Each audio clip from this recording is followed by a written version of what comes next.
Good morning, guys, and we are back for month 2 of our 12-month journey. It is February now, so we're going to spend the beginning of this session just reviewing how we did last month, and then kind of talk about how we move forward. So for the month of January, for the last day of this last session of the month, we won $965. We end up winning a little bit under $4,600 for the month. It's a you can say disappointing result. It's not up to par on what we usually do, but it's a moral victory in salvage month, given that we were down close to I believe $3,900 at the around the 2/3 points, around the 18th. We were to be making a almost $8,000, $9,000 turnaround in less than 2 weeks. That's salvage. So that's the closing of the month. Then we wanted to start the new month on a good note. So we were thinking about going into this past weekend playing, do an overnight session, 24 hours, and unfortunately, we didn't make it all the way, and we got a truckload of fishes dumped on us, and we couldn't handle the fishes. They just ate us alive. We ended up losing $3,600 in 17 hours. We rarely have a session where we lose more than $3,000. So maybe 3 or 4 times a year. So we got this out of our system. This might be our worst session of the year. Most likely we got our system. So that's it for kind of like the weekend. Then just bad weekend, so we end up spending the rest of the time meditating and reading. But of course, we have to give you one hand history for entertainment, because there were a lot of hand histories, but none of them really have any educational or any instructional value. So here's I'll just share the miserable beat with you from this past weekend. So we have I am Under the Gun 2 with $750, and we have in the cutoff, we'll call the Drunken Fish, because he just came in and he was stumbling and he could not stack his chips higher than 2 chips. Every time he made a bet, 10 chips, $10, 2 chips. So he had around $850, so he had us covered. So there was a straddle. It comes to us. We look down and we have 7 of clubs and 7 of spade. So we limp. And then there's one other limper, and comes to Drunken Fish, who limps, and then one limper behind him. So it's around an $90 pot with 4 limpers going in, and the straddle makes it 5. $95. So the flop comes 9 of diamonds. Sorry, 7 of diamonds, 9 of hearts, and 10 of hearts. And it's checked to us, and so the pot's 90, and the standard play here is most people would probably, we have a set here, and would probably bet a pretty large amount. But I felt like this flop hits a lot of pair plus draw. Anybody with an 8 here will like their hand if they have an 8-7, 8-9, 10-8. So I think the play here was a better play here was to try to induce a re-raise. So what I did was I led out for 15, expecting a lot of people to re-raise with a lot of draws, flush draws, pair draw, pair plus straight, 2 pairs. So the limper folds, and Drunken Fish, of course, then raises to $75. We got what we wanted, right?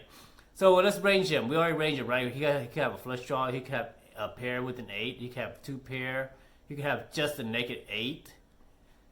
So we decided that I think that he's gonna play aggressive here, giving drunk people. So we raised it back to $215, and then Drunken Fish goes all in. Of course, we snap call. Turn comes 3 of hearts. Ugh, that was not a good card. Then the river comes the 4 of hearts. Ugh, we have no hearts. We've been in this spot many times. So then Drunken Fish turns over 7 of diamonds, 8 of hearts. Exactly what we range him in.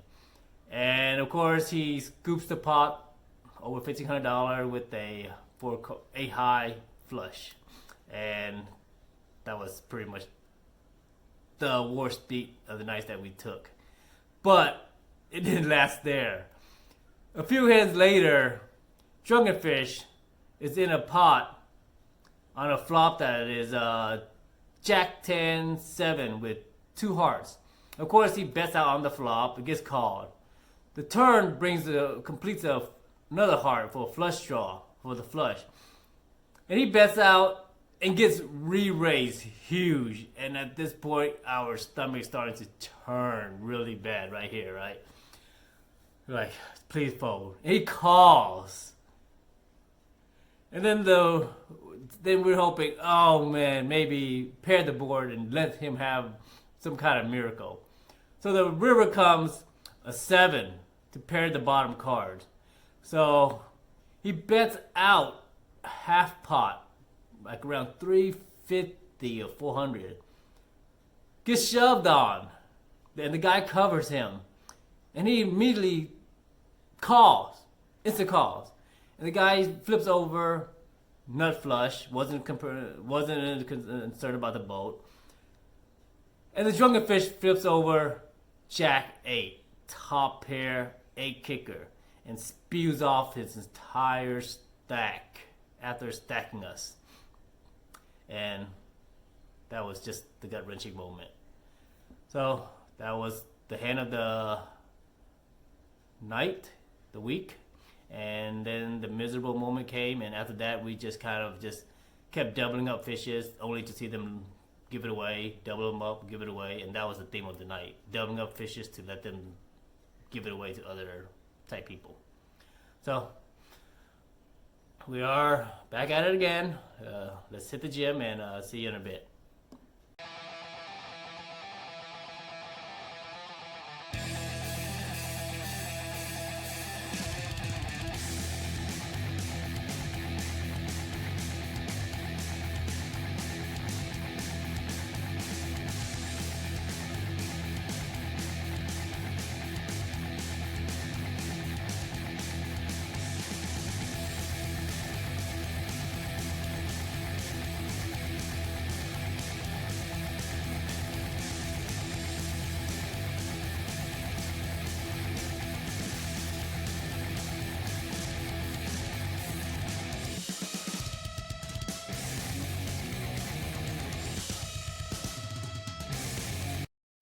Welcome back, guys, for our contemplation part, the first part of February. So today we want to talk about observation, right? Because poker is a game of observation, and life is also should be a game of observation. There's this really good quote that I really like. It's called "The observer is the observed," because we are the observer, but we can also observe ourselves as we are observing. If you try to wrap your head around that concept and conceptualize it, it's very difficult to understand it. But as a poker player, there's actually a situation where we could gain some insight on this.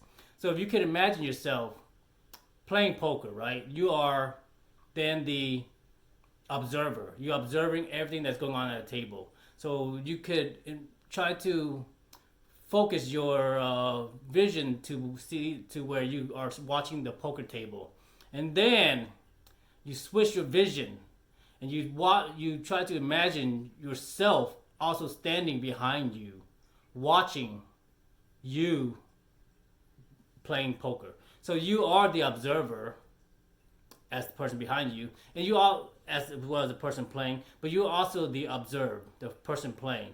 And if you could switch your vision back and forth from this, then you can start to see that you are the observe in a game and in life. And if you go move, and as you're moving throughout your days in life, you can keep this vision, this insight in mind. Then you are actually watching yourself doing things, and this state of mind is the state of mind that we want to remain in, a pure state of observation, of witnessing. Because when we are observing, we are not thinking. So we're actually living in the present moment, seeing everything that's going on and taking things in. But we are not observing with any judgment, with any opinions, with any thoughts. We're just taking things in. And then we can assimilate the facts later. But we don't want to let our mind start processing informations and processing things that we start to take in. So if we want to practice observing ourselves constantly to keep that state of mind, then a poker table is a good spot because it allows us to slow down and observe ourselves. And the things that we do at the poker table are very simple in terms of movement, in terms of thinking, and we also have a lot of time. So this allows us to practice observation. And the more we practice our skills of observation at the table, where everything's more confined, then as we take it out to the real world, then where things are more or less, there's no confinement, we're able to at least stay more focused on our what we see in front of us, our sphere of vision, our sphere of awareness. And then we keep observing this. And this is the state of mind that we want to keep practicing. And of course, poker is a game of observation, life is a game of observation. So practice your observation, practice observing yourself, your emotions, your thoughts, your actions, and slowly, what you're going to find out is that when throughout your day in life, you're also able to observe yourself a lot easier, better. That's it for today. We'll continue tomorrow. Let's not bury ourselves deep into the hole at the beginning of the month like we did last month. See you tomorrow.